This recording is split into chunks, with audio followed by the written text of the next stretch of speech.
Today we have a pretty cool automation, and chances are that this automation has been involved in you seeing this video, whether it's on the website, LinkedIn, even Twitter or YouTube.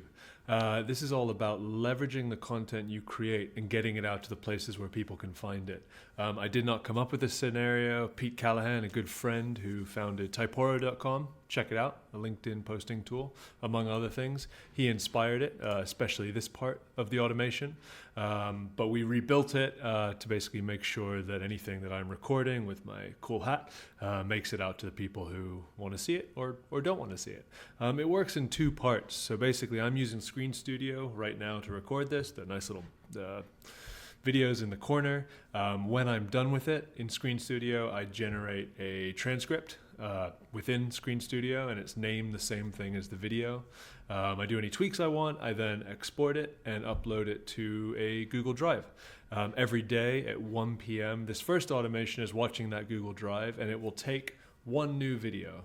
The reason it's one new video is so we can create a drip feed of content that's going out. But like today, I've recorded 3 or 4 videos, put them in that folder. So over the next 3 or 4 days, there will be content that goes out. It looks at new files in a folder, checks whether they're in the Airtable or not. If not, downloads the files and creates a record. That means that in our Airtable, we now have a record of this video being created. And as you can see, it's only MP4 files, which is the video format, and then only if not recorded. So there's some good filters here as well. The transcript will come in at a later point. So once that's processed, this is on a ACID timer on a webhook. It's not an ACID timer, it's a webhook. So when something new is created in that last scenario, it triggers this. So at about 1:05 p.m. it triggers.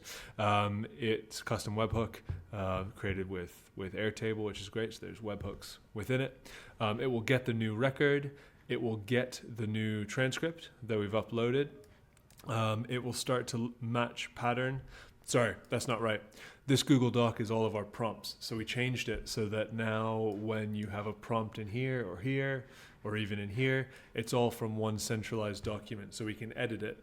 That's particularly useful if you are using the same prompt across multiple scenarios, and instead of going into one scenario and typing out and then changing it in another one, you could actually have a main repository of prompts that you use, which is especially good for YouTube or Webflow when you're doing repetitive content. So it gets this content, it matches the pattern and takes out a number of things, produces the text contact.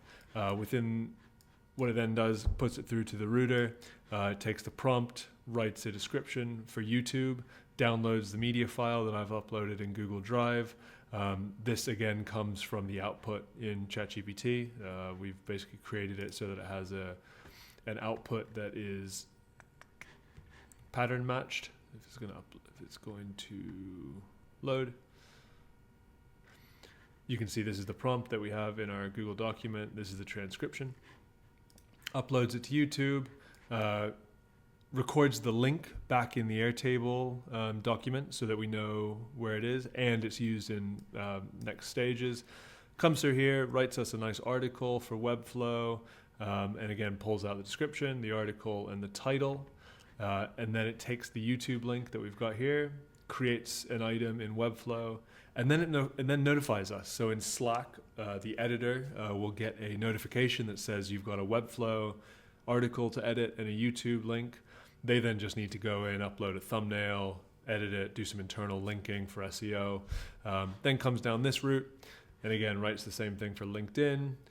It can't take the YouTube video, unfortunately, but downloads the file, uploads it to LinkedIn with a little thing to my company profile for my personal stuff I do in Typoro.